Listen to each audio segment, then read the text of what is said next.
Hola familia, Dios les bendiga. Bienvenidos a todos a nuestro estudio del Evangelio de Juan. Recuerde que estamos exponiendo el Evangelio de Juan y hemos arrancado desde el capítulo 1, versículo 1 y hoy estamos llegando entonces al capítulo 7 y vamos a estar estudiando desde los versículos 37 al 52. Estos versículos los vamos a estudiar en una o dos sesiones más, depende cómo nos vaya con el tiempo, porque la idea no es correr, sino que de verdad pues quedemos bien edificados. Entonces, yo los invito a que hagamos una oración para entregar este tiempo y le pidamos a Dios que sea Él tomando el control y el tiempo. Mi buen Dios, yo te doy muchas gracias por esta noche, por este tiempo que tú nos permites reunirnos, congregarnos, Señor, virtualmente, para poder aprender de tu palabra, poder estudiar, poder extraer todas esas riquezas que tú tienes para nosotros. Esta es la necesidad que tiene el ser humano y es que te conozcan a ti, Señor, a través de tu palabra. Permítenos que a través del Espíritu Santo de Dios podamos entender, podamos discernir y poder colocar en nuestro corazón todas estas hermosas enseñanzas. Quédate con nosotros en el nombre poderoso de Cristo Jesús. Amén y amén. Bueno, familia, entonces vamos entonces a estar estudiando los versículos a partir del capítulo 7, a partir del versículo 37. Pero no, hoy vamos a ver hasta el vamos a ver versículo 37, 38 y puede que pellizquemos algo del 39 porque sí es un poco extenso lo que queremos hablar. Entonces, al entrar en este bloque que vamos a estudiar acerca de la verdadera invitación del Evangelio. ¿Cuál es la invitación del Evangelio? Entonces, como propósito, ¿cierto? Como una gran idea de este bloque es que nosotros entendamos la gran invitación que nos hace Cristo para que nosotros nos acerquemos a Él. Eso es lo que tenemos nosotros que tener en cuenta. Entonces, debemos iniciar recordando que una característica que tuvo el ministerio del Señor Jesucristo a lo largo de sus 3 años de vida pública fue que el ministerio del Señor Jesucristo era constantemente rechazado. El ministerio del Señor Jesucristo una característica, era el rechazo. Y podríamos resumirlo, este rechazo que recibió Jesucristo a la hora de predicar el evangelio del reino, con las palabras que tal vez estudiamos en el primer capítulo de este estudio del Evangelio de Juan, el cual está en el prólogo, ¿cierto? Y yo los invito a que ustedes me acompañen a Juan 1, versículo 10 y 11. En estas palabras del prólogo, ¿cierto? Podemos ver resumido cómo en el ministerio del Señor Jesucristo la característica que se predominó fue el rechazo. Dice el versículo 10, en el mundo estaba y el mundo por él fue hecho, pero el mundo no le conoció. A los suyos vino y los suyos no le recibieron. Entonces, esta es una característica que ya hemos visto que han enfrentado todos aquellos que desean seguir a Jesucristo. Pero hay otra característica que el Evangelio de Juan resalta de manera repetitiva, y esta era la invitación que el Señor Jesucristo hacía una y otra vez a los oyentes. ¿Y cuál era esa invitación? La invitación era a que vinieran a Él para recibir la salvación. Hemos entonces estudiado unos capítulos donde hemos visto la invitación una y otra vez de parte del Señor Jesucristo a venir a Él. Porque solamente a través de Él nosotros podemos recibir la salvación. Y por eso vamos a tener un recorderis acerca de dónde vimos esa otra característica de la invitación que el Señor Jesucristo hacía a los oyentes a que vinieran para recibir la salvación. Uno de ellos, que fue muy famoso y nos detuvimos por largo tiempo, fue en el capítulo 3, donde estuvimos viendo cuando Jesús tuvo una entrevista con Nicodemo. Y allí en Juan 3, en los versículos 14 y 18, si usted me acompaña allí a la palabra de Dios, usted se va a Juan 3, 14 al 18. Vamos a leer lo que dice la palabra de Dios.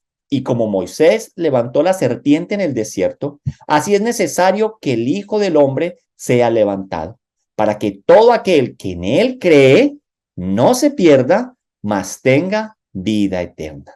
Porque de tal manera amó Dios al mundo, que ha dado a su Hijo unigénito, para que todo aquel que en él cree no se pierda, mas tenga vida eterna. Porque no envió Dios a su Hijo al mundo para condenar al mundo, sino para que el mundo sea salvo por él. Y dice, el que en él cree no es condenado, pero el que no cree ya ha sido condenado, porque no ha creído en el nombre del unigénito Hijo de Dios. Aquí vemos entonces cómo se resalta en esta porción del Evangelio esa invitación que el Señor hace a venir a Él para poder nosotros ser salvos. Si usted se va al capítulo 4, en el versículo 13 y 14, aquí vemos también otra entrevista. Y es la entrevista entre Jesús y la mujer samaritana.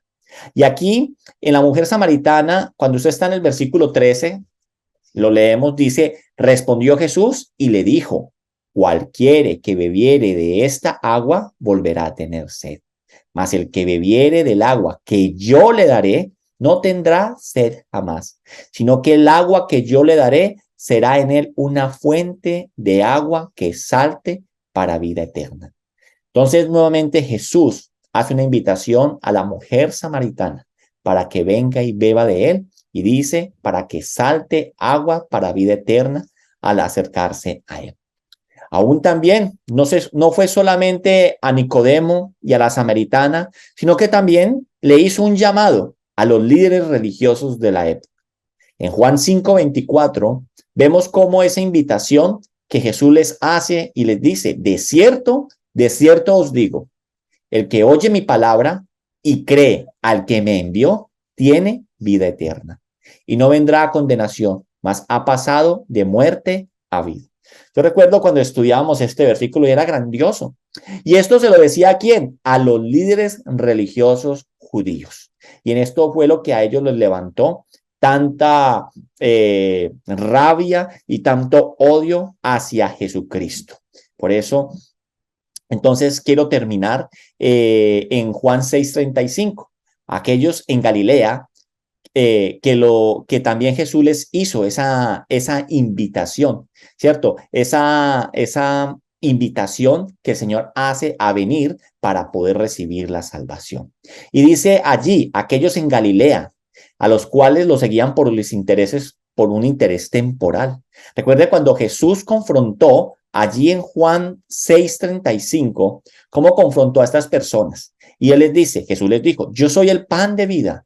El que a mí viene nunca tendrá hambre, y el que en mí cree no tendrá sed jamás. Entonces, mire cómo se repite una y otra vez. Entonces, por eso decimos de entrada que hay otra característica fuera del el rechazo que tenía el ministerio de Jesús. La otra característica es la invitación que hace el Señor Jesucristo a venir a Él para ser salvo. Pero hoy, en este capítulo 7, el cual hemos estado estudiando ya en los primeros versículos y que hoy llegamos al versículo 37, vamos a encontrar la más maravillosa de las invitaciones que hace el Señor a venir a Él. Y es muy clara esa invitación que Él está haciendo. Y esta invitación resalta más que las otras. Tiene un tinte muy importante que ya hemos visto a las otras invitaciones que acabamos de leer. Esta tiene un tinte muy especial. ¿Por qué? Porque se encontraba en el templo. Jesús estaba en Jerusalén. Estaba rodeado de miles de personas. Y como contexto de esta invitación que Jesús les va a hacer en estos versículos, se hallan celebrando el último día de la fiesta de los tabernáculos. Por eso yo lo invito a que usted me acompañe a leer ese versículo 37. Dice ahí, Juan 7:37, dice, el último día de la fiesta, del festival, el más importante, o sea, el último día, Jesús se puso de pie y gritó a la multitud. Todo el que tenga sed, puede venir a mí. Todo el que cree en mí puede venir y beber. Pues las escrituras declaran, de su corazón brotarán ríos de agua viva. Con la expresión de agua viva se refería al Espíritu, el cual se le daría a todos los que creyeran en él, pero el Espíritu aún no había sido dado, porque Jesús todavía no había entrado en su gloria. Entonces estamos hablando de estos versículos que está aquí. Estamos hablando que estamos en una fiesta, ¿cierto?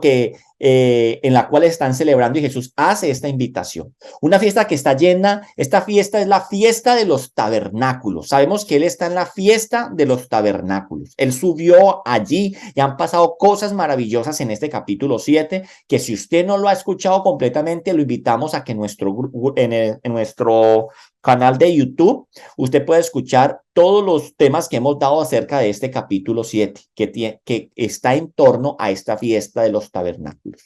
Entonces, esta fiesta de los tabernáculos está llena de simbolismos en torno a la bondad, a la fidelidad de Dios y expectativa de las bendiciones futuras.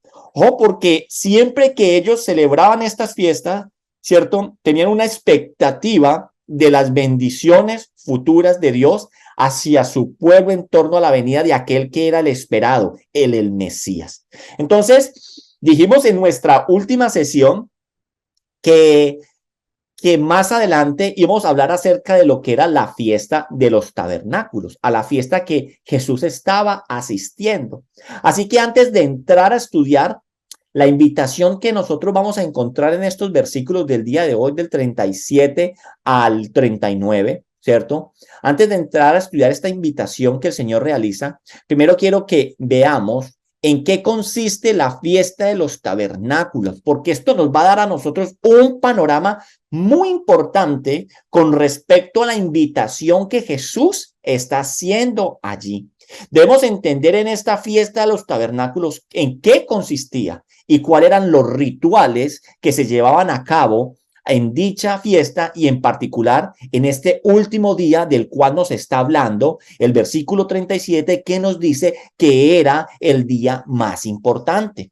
Entonces, para poder empezar a hablar acerca de esta fiesta, la fiesta de los tabernáculos, yo sé que lo hemos tocado por encima, pero quiero que hoy aclaremos los conceptos y nos quede muy claro.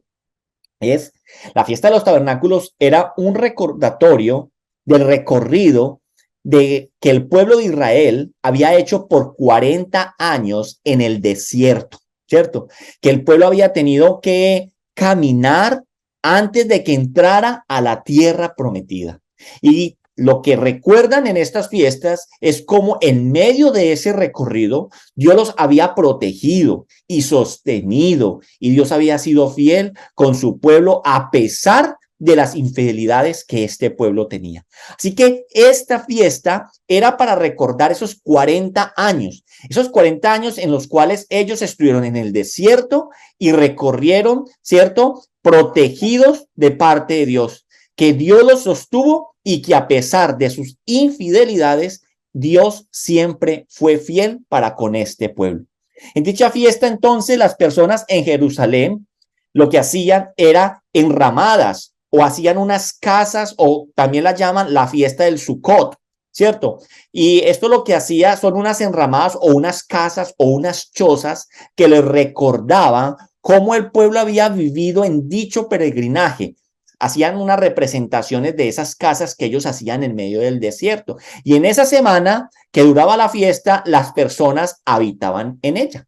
Por ejemplo, acá en Melbourne hay una zona donde viven muchos judíos, que queda por el Southeast, Balaclava, si no estoy mal el nombre del barrio. Allí hay muchos judíos.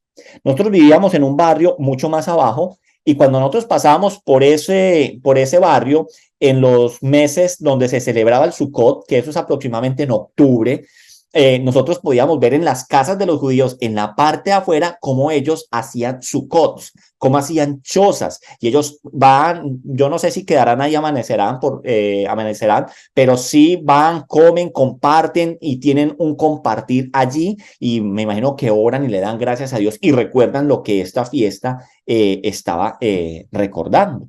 Entonces, en dicha fiesta las personas entonces hacían estas enramadas y durante esta semana entonces ellos habitaban en ella. Era una fiesta, la verdad, de mucho gozo, porque ellos recordaban con gratitud el haber sido protegidos, sostenidos y al ver la fidelidad de Dios hacia ellos. Durante entonces esta fiesta, las personas todos los días que viajaban allá, era una fiesta que duraba 7 días. Entonces, todos los días, ¿sí? Las personas que asistían debían de ir hasta el templo y llevaban en su mano derecha una rama y hojas como símbolo de la enramada donde ellos vivieron durante esos 40 años. Son como unos ramos, pues, que uno ve, por ejemplo, en Semana Santa, como ese de palmera, más o menos, pues, como para tener una idea de lo que ellos hacían. Entonces, ellos llevaban en su mano derecha esto y en su mano izquierda llevaban un limón que representaba el fruto de la tierra donde el pueblo llegó y descansó después de estos 40 años. Y ojo con lo que vamos a ver a continuación. Cada día de los 7 días que duraba la fiesta, había un sacerdote que hacía una procesión. Había una procesión que salía desde el templo y bajaba hasta el estanque de Siloé, que está al sur del templo. Sí, y allí él llegaba con una copa de oro. Sí, llegaba allí al estanque con una copa de oro, y allí entonces él llenaba esta copa o esta vasija de agua del estanque y retornaba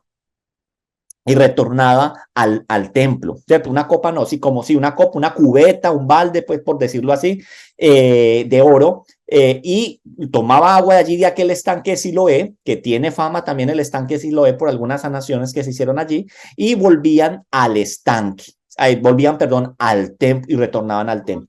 Y mientras duraba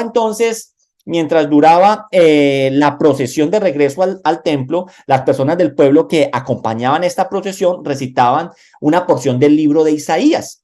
Y esa porción del libro de Isaías que ellos hablaban era Isaías 12. Isaías 12, yo lo invito a que usted vaya a Isaías 12 y mire desde el versículo 1 al versículo 6. Isaías 12, versículo 1 al versículo 6. ¿Joel ya lo encontró? ¿Checho listo?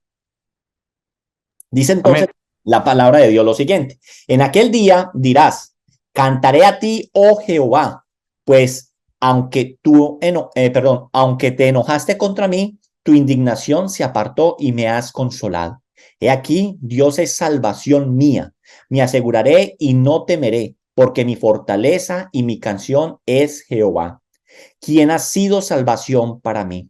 Sacaréis con gozo agua de las fuentes de la salvación y diréis en aquel día, cantad a Jehová, aclamad su nombre, haced célebre en los pueblos sus obras, recordad que su nombre es engrandecido, cantad salmos a Jehová porque ha hecho cosas magníficas, se ha sabido esto por toda la tierra. Regocíjate y canta, oh moradora de Sión, porque grande es en medio de ti el Santo de Israel. Mira entonces lo que se está leyendo aquí: sacaréis con gozo aguas de la fuente de la salvación. Y cuando llegaban al templo con esta vasija, mientras ellos iban en esta procesión, cuando llegaban al templo, entraban por una puerta que era llamada la puerta de las aguas. Entraban por allí por una puerta que se llamaba la puerta de las aguas, precisamente por esta celebración. Y el sacerdote entonces, este balde que tenía o esta vasija, la vertía el agua sobre el cuenco alrededor del altar. Y este acto simbolizaba entonces la acción de gracias de parte del pueblo a Dios por el agua que le había sido dada en el pasado durante los años en el desierto, y anticipaba entonces las bendiciones de la era mesiánica. Acuérdense que en esta fiesta se le daban gracia por lo que había pasado, pero también tenían su mirada en la era mesiánica. Y cuando se derramaba el agua, se le pedía al pueblo que cantara, ¿cierto? Que cantaran y leían los Salmos 113 al 118. Lo hacían así. Así entonces se realizaba todos los días, y el último día que dice aquí la palabra de Dios, que era el más importante, el sacerdote en ese último día hacía la misma procesión y daba 7 vueltas alrededor del altar antes de derramar el agua en el cuenco. Era tan gozosa esta fiesta que aún la Mishnah judía, ¿qué es la Mishnah? La tradición oral, lo que ellos escribían, una tradición oral que lo hemos visto en algunas cosas, que a veces ellos lo han subido al estatus casi que de ley, ¿cierto? Y a veces por eso es que Jesús a ellos les confrontaba tanto, porque esa tradición ellos la habían alzado tanto que a veces deshonraba a Dios. Entonces, era tan grande esta fiesta que en la Mishnah o en la tradición oral judía se decía: el que nunca ha visto el gozo de sacar agua, no ha visto gozo alguno, con referente a esto que ellos hacían durante esta fiesta. Ahora entonces, ¿por qué les dije que colocaran cuidado con lo que iba a decir a continuación? ¿Qué es lo que estoy diciendo? Todo ese recorrido, todo ese recordatorio de la fidelidad de Dios en medio del desierto, no se quedaba mirando solamente hacia atrás, hacia el pasado. En esta fiesta que ellos celebraban y que aún hoy siguen celebrando, porque ellos están en esa hora, en ese tiempo todavía de advenimiento que no ha llegado el Mesías, esta fiesta también es una constante espera de la venida del Rey prometido, del ungido de Dios, del Mesías, del Cristo, el cual según pensaban traería el gozo traería nuevamente el gozo que tenía el reino de Israel en los tiempos de David. Eso es lo que ellos están esperando aún en el día de hoy. Por cierto, como les dije, esta fiesta aún se sigue celebrando. Entonces, después de toda esta rápida pero clara explicación, esto nos da a nosotros el contexto que enmarca las palabras que el Señor Jesucristo va a decir en el versículo 37. Si nos queda claro todo lo que significaba esta fiesta y el papel que jugaba el agua. Entonces mire que ahora vamos a volver a leer versículo 37, lo leo en Reina Valera. Dice: en el último y gran día de la fiesta, Jesús se puso en pie y alzó la voz diciendo: si alguno tiene sed, venga a mí y beba. El que cree en mí, como dice la Escritura, de su interior correrán ríos de agua viva. Esto dijo del Espíritu que habían de recibir los que creyesen en él, pues aún no había venido el Espíritu Santo, porque Jesús no había sido aún glorificado. Entonces, cuando nosotros vemos lo que Jesús hace en este versículo 37, que se coloca de pie y empieza a decir: si alguno tiene sed, venga a mí, beba, y el que en mí, ¿cierto? Dice que el que, como dice la Escritura, de su interior correrán ríos de agua viva. Al entender esto, yo creo que a nosotros nos debe dar como un escalofrío, hasta nos debe colocar los pelos de punta el saber el contexto ritual de esta fiesta y en particular en este último día con respecto a lo que Jesús está diciendo. Allí en medio de todo ese simbolismo entonces del cual estamos hablando, el simbolismo del agua, de lo que se hacía, que iban, recogían y venían y daban gracias a Dios y lo colocaban en el altar. Colocaban un balde en el altar de agua en medio de una sociedad que sabía el valor de lo que es el agua, porque el agua para ellos es algo muy preciado y es algo escaso. Por ejemplo, cuando uno va a Israel, cuando llueve, cuando yo hemos tenido la bendición de ir a Israel y llueve, uno como turista dice: ay, no, ojalá no llueva, ¿cierto? Y lo primero que le dicen a nosotros, nos dicen los guías es: no digan eso, porque para nosotros la lluvia es una bendición, porque la lluvia aquí esto es muy seco y el llover es que se llenen entonces los lagos o los ríos se crezcan para poder nosotros tener agua. Recuerde que Israel, ¿cierto? Es un país que floreció en medio del desierto. Entonces allí en medio de todo este simbolismo del agua, en medio de una sociedad que sabía el valor de esta por ser escasa, de agradecer a Dios por su fidelidad del pasado y por la expectativa hacia el futuro, Entonces dice la palabra de Dios, se pone de pie Jesús y alza la voz. Eso es lo que hace Jesús. Entonces, teniendo todo este panorama atrás, porque para nosotros es muy importante que nosotros tengamos esa cosmovisión que tenía ¿quién? El pueblo judío, para poder entender, ¿ve esto? ¿Por qué dijeron eso? No, es que hay que comprender la cosmovisión que hay detrás. Entonces dice, se pone de pie y alza la voz. Y aquí entonces hay una connotación importante. En aquella época, recuerde que a Jesús era tomado como un rabí, como un maestro que enseñaba, ¿sí o no? Dice en el Sermón del Monte que Jesús se sentó y enseñó a la multitud, ¿cierto? Él era un maestro, él era un rabí. Entonces, aquí los rabinos, hay una característica, o los maestros enseñaban siempre sentados, y el pueblo se colocaba alrededor a escucharlo.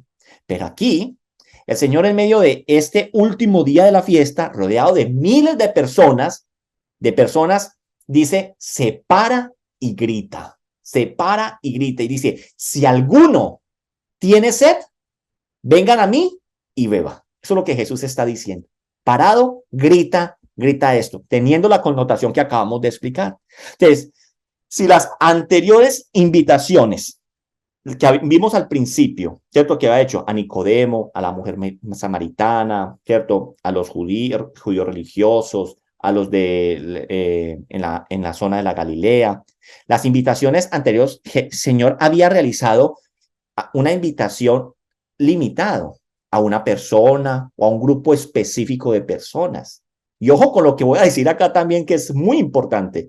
Aquí el Señor se para y hace y le hace a una multitud de personas una invitación. Jesús a una multitud de personas le está haciendo una invitación. Jesús está haciendo una invitación a todos los que están allí, como decirlo así, a todo el mundo que está allá. Le está diciendo, si usted tiene sed, venga a mí y beba.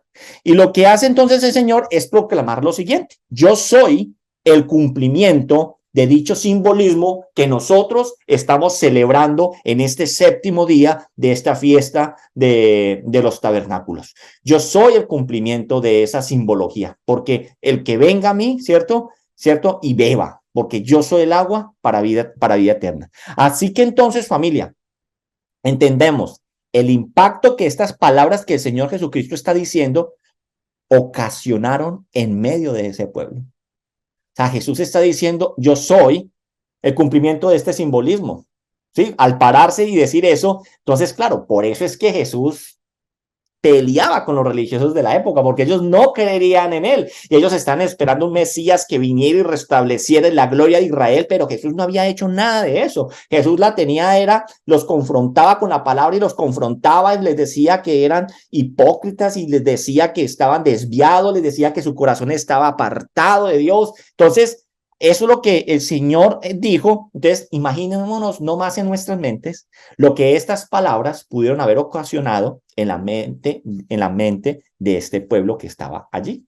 ¿Sí? Y si usted lee más abajo, algunos van a decir, ay, este es el Mesías, otros dicen que no, otros que iban a cogerlo, al fin no lo cogieron y dijeron, no, como que sí es el Mesías. Entonces, la palabra de Dios crea división, ¿cierto? Y por lo regular, los que siguen a Jesús siempre son minoría, ¿cierto? Eso lo vamos a ver más adelante, me estoy adelantando un poco.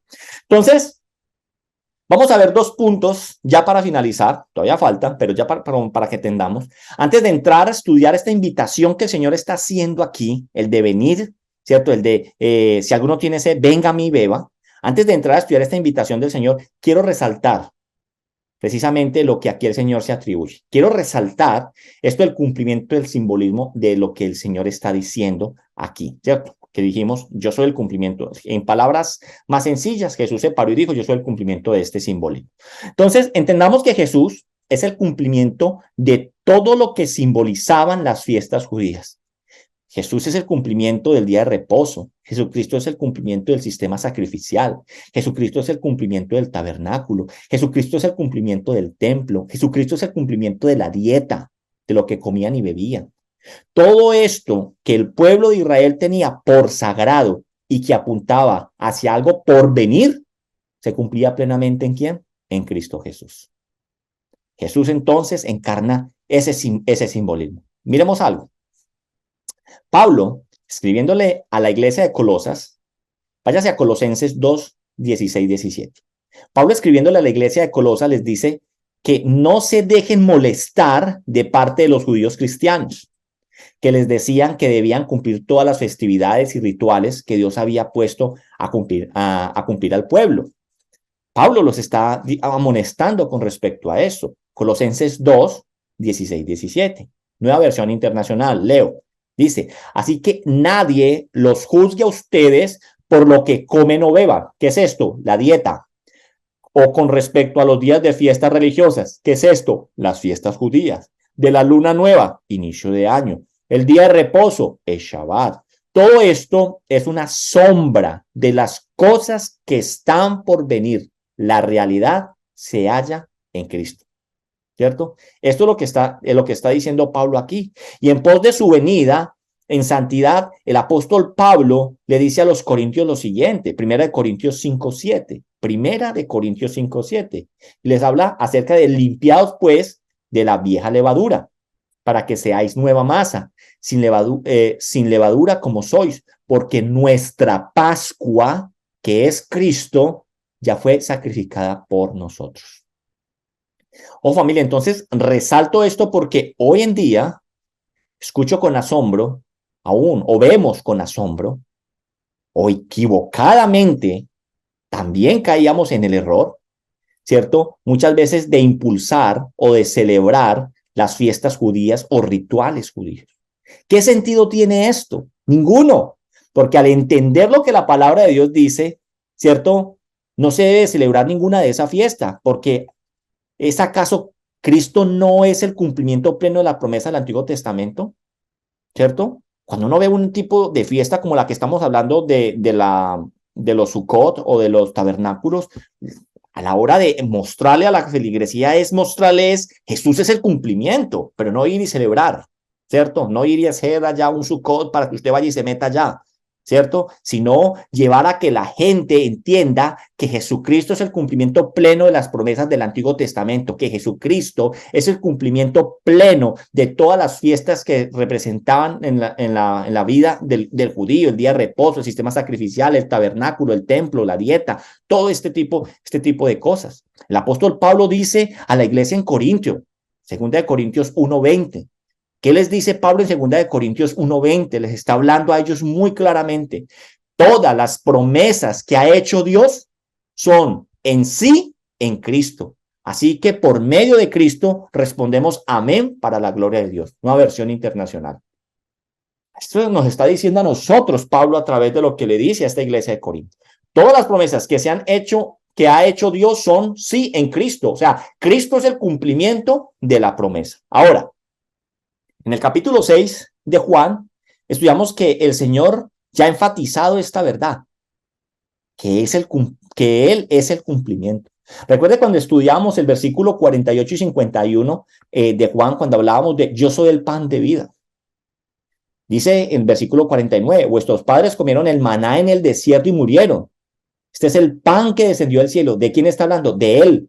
Le está diciendo, yo soy el cumplimiento, yo soy el pan que bajó del cielo para que el que de él come no muera.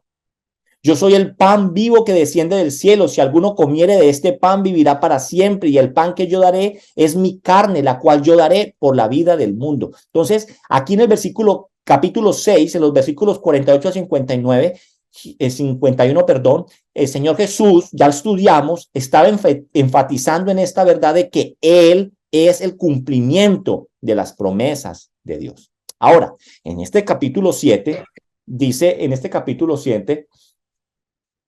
cierto que estamos estudiando en el día de hoy, dice, yo soy la fuente de agua que sacia.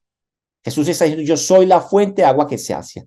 El pueblo de Israel, en medio de su peregrinaje por el desierto, siempre tuvo la provisión de agua. En medio del desierto, siempre tuvo su provisión de agua. Y el evento más dramático o que recordamos nosotros en cómo Dios les proveyó a ellos es cuando brotó agua de la roca para que el pueblo bebiera. ¿Cierto? Porque Dios es fiel. Y aún hizo que la roca saliera agua para ser fiel en el cumplimiento de cuidar y velar por su pueblo. Y el apóstol Pablo relaciona el peregrinaje por el desierto y la provisión del agua para ese pueblo con Cristo. Pablo dice que Cristo es esa roca de donde salió agua. Primera de Corintios 10:4. Primera de Corintios 10:4. Dice, Reina Valera 60. Dice, y todos bebieron la misma bebida espiritual, porque bebían de la roca espiritual que los seguía. Y la roca era Cristo. Qué belleza, ¿sí o no? Entonces, aquí el Señor, en medio del último día de la fiesta, y con todo el significado del ritual que realizaban todos los días en esta fiesta de los tabernáculos, aquí el Señor se para y se coloca como el cumplimiento del simbolismo. Porque Él, ¿cierto? Porque el que de Él beba, dice, ríos de agua viva recibirá. Amén, hasta ahí. ¿Claro? Ahora entonces vamos a estudiar esta invitación. Nos vamos a estudiar esta invitación. Y dice, vamos a leerlo nuevamente para recordarlo. En el último y gran día de la fiesta, versículo 37, capítulo 7, Jesús se puso en pie y alzó la voz y diciendo, si alguno tiene sed, venga a mí y beba. El que cree en mí, como dice la Escritura, de su interior correrán ríos de agua viva. Mire lo interesante lo que vamos a ver en esta invitación. Claramente es expresado, ¿cierto? Claramente es expresado que beber del Señor es creer en Él, ¿sí? Partimos de esto. Que el que beba del Señor es creer en Él. Entonces, Jesús, puesto en pie, hace una invitación abierta a todo el mundo, lo dijimos anteriormente. ¿A creer en qué? En Él. Jesús hace una invitación abierta a todo el mundo a creer en Él. A los miles y miles de personas que están allí. ¿En dónde? En el templo. Allí, celebrando la fiesta de los tabernáculos. Allí, en el día séptimo. Entonces, Jesús hace esta invitación a miles y miles de personas que están allí, apeñuscados una con otra, y se les hace esa invitación. No hace excepción. Él los está invitando a todos. Ahora, esta no es una invitación nueva. Los judíos conocían bien esta invitación que Jesús estaba haciendo. Esta invitación no era algo desconocido para los judíos. Por eso hay que entender siempre la cosmovisión del judío.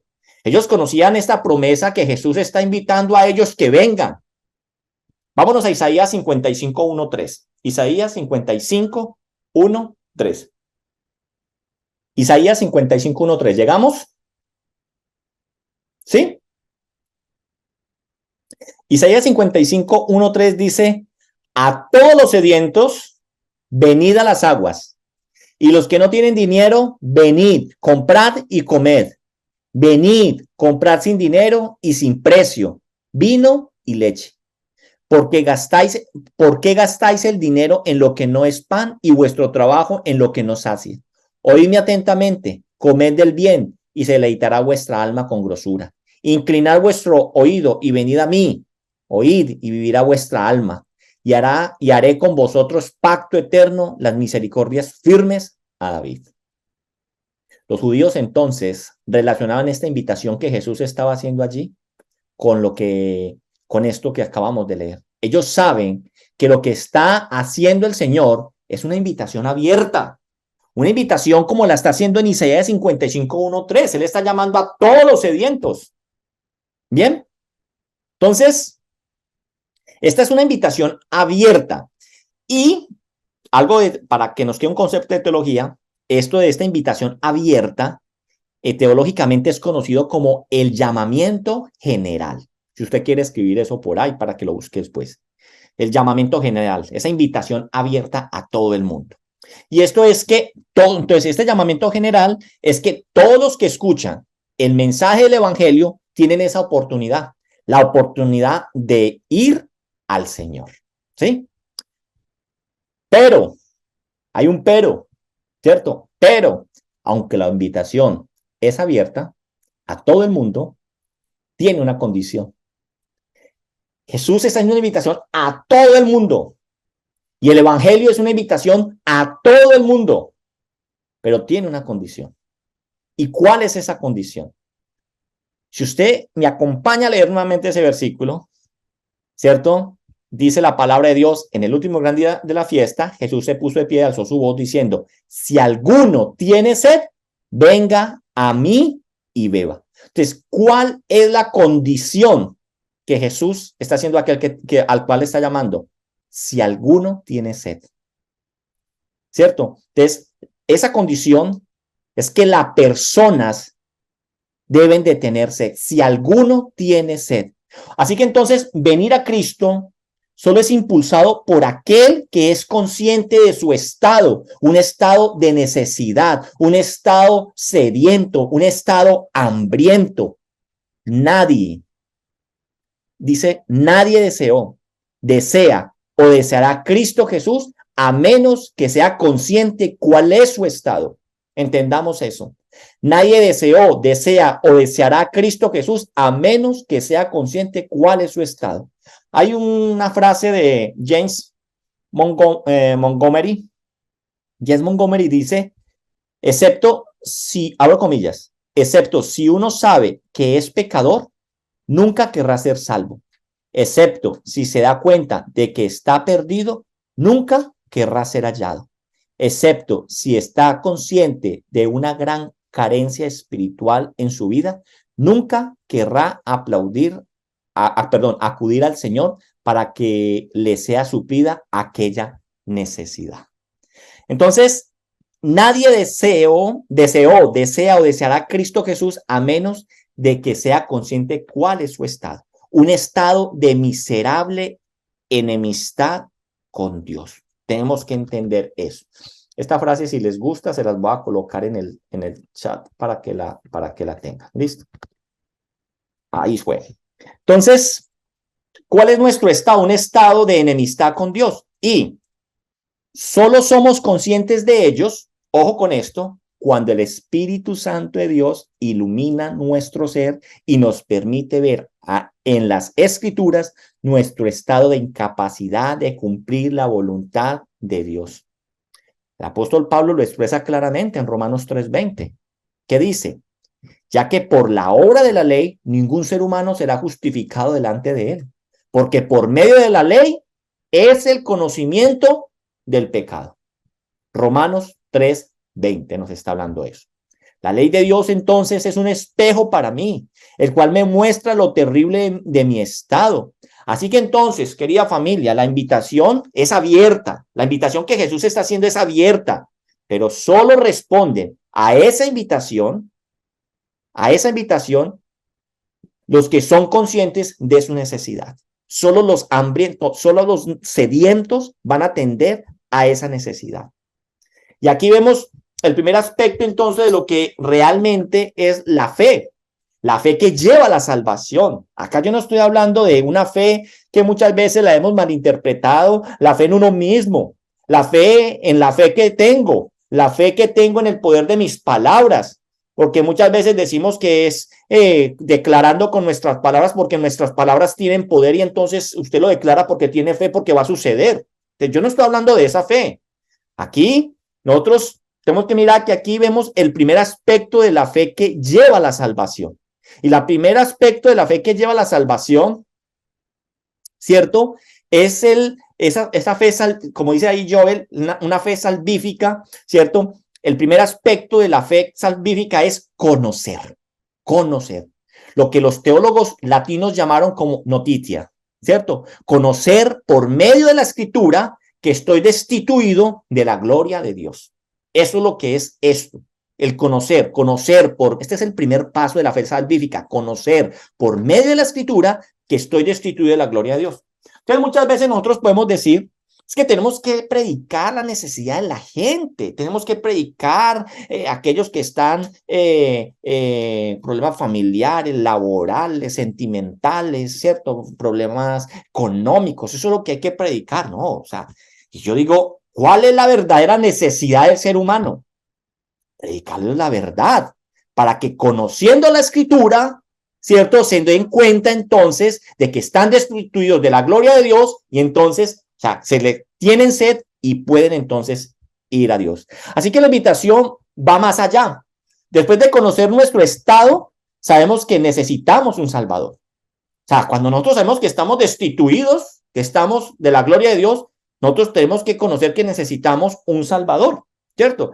Y el Señor entonces utiliza otro verbo. ¿Qué les dice él? Vengan a mí.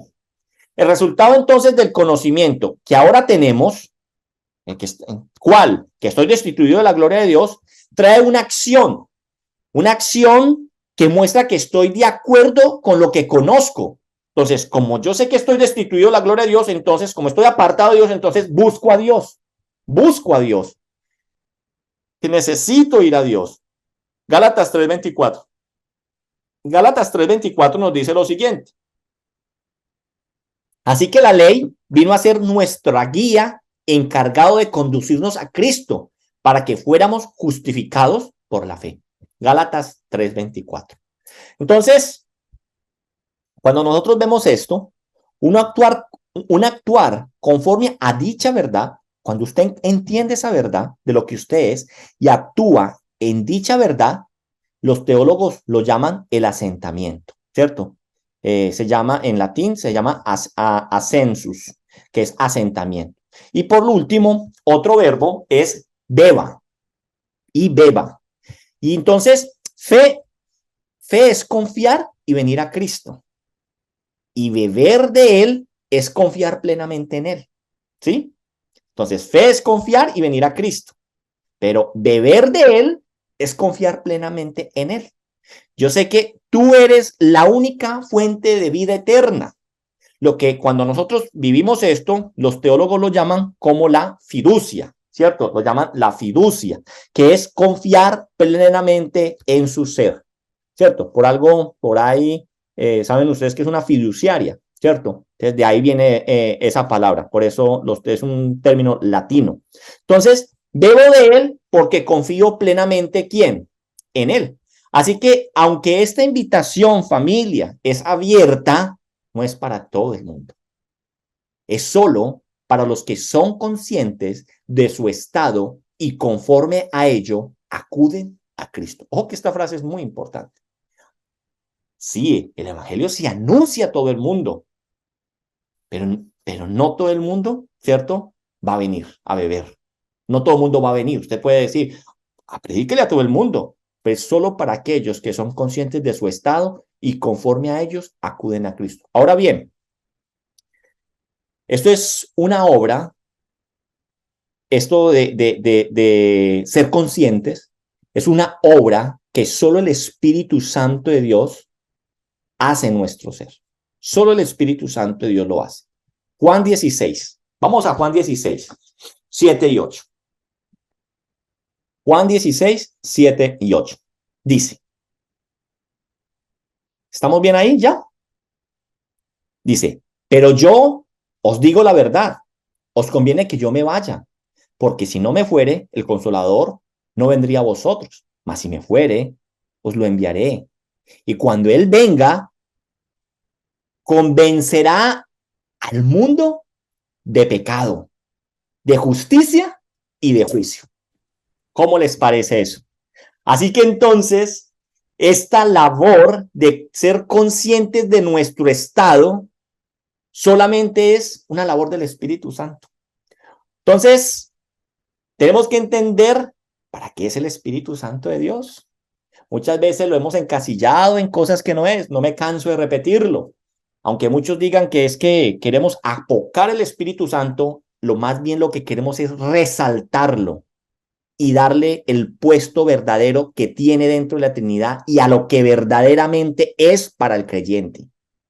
El Espíritu Santo de Dios es el que viene a este mundo, a nuestras vidas, a hacernos conscientes de pecado, de justicia y de juicio.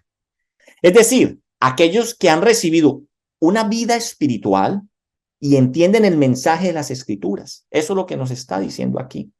Este proceso es lo que teológicamente se llama como el llamamiento eficaz. Y este llamamiento eficaz va contrastado, con lo que llamamos inicialmente el llamamiento general. Sí, hay un llamamiento general, pero hay un llamamiento eficaz a través de lo que hace el Espíritu Santo de Dios. Porque muchos son los llamados, pero pocos los escogidos. Mateo 22:14. Ahora entonces, después de haber estudiado la invitación, vamos a entrar a estudiar lo que es la promesa, ¿cierto? Pero antes de entrar a estudiar la promesa, ¿cierto? Antes de entrar a estudiar la promesa, quiero que nosotros entendamos, ¿cierto? Que ir a Cristo y recibir lo que la promesa da son un mismo evento cronológicamente hablando. ¿Listo? Y aquí entonces vamos a empezar a hablar acerca de la promesa, pero hoy no tenemos tiempo para hablar de la promesa. Y por eso entonces yo los quiero invitar a que quedemos picados y no nos perdamos la segunda parte de este estudio de lo que es Juan 7 desde el versículo 37 al versículo 52. Amén. Yo los invito entonces a que oremos y le coloquemos en las manos a nuestro buen Dios. Si tienen preguntas, inquietudes, después de la oración, abrimos micrófonos y compartimos. ¿Listo? Papito Dios, gracias. Gracias por tu palabra. Gracias por lo que tú hoy nos enseñas. Gracias porque tú no solamente nos llamaste, sino que también nos diste ese Espíritu Santo de Dios. Claramente tú lo decías en tu palabra. Claramente tú lo decías en tu palabra, Señor. Nos conviene que tú te vayas al Padre, porque cuando te ibas al Padre, enviarías el Consolador a nosotros. Y ese Consolador entonces haría en nosotros una tarea muy importante: hacernos consciente de nuestro estado de pecado, nuestro estado de que debemos ser justificados y que hay un juicio.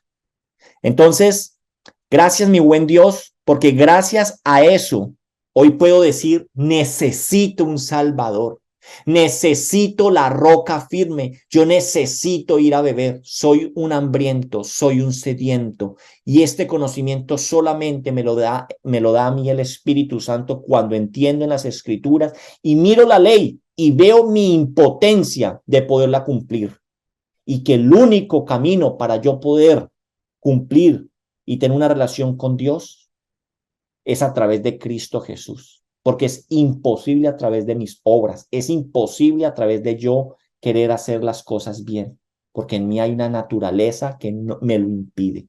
Gracias, Dios, porque tú enviaste a tu Hijo Jesucristo a morir en la cruz para crear un nuevo camino. Yo soy el camino, la verdad y la vida, y nadie va al Padre sino a través de Cristo. Gracias, Señor Jesús, por ese llamamiento que tú nos haces, esa invitación a ir a ti, porque solamente en ti hay salvación. Y gracias, Espíritu Santo de Dios, porque nos convences de pecado, de justicia y de juicio. Y así entonces nos apropiamos de esta obra maravillosa que se ha creado, que se ha planeado desde la eternidad. Te alabamos y te bendecimos, Señor, y nos quedamos en tu presencia, en el nombre poderoso de Cristo Jesús. Amén y amén.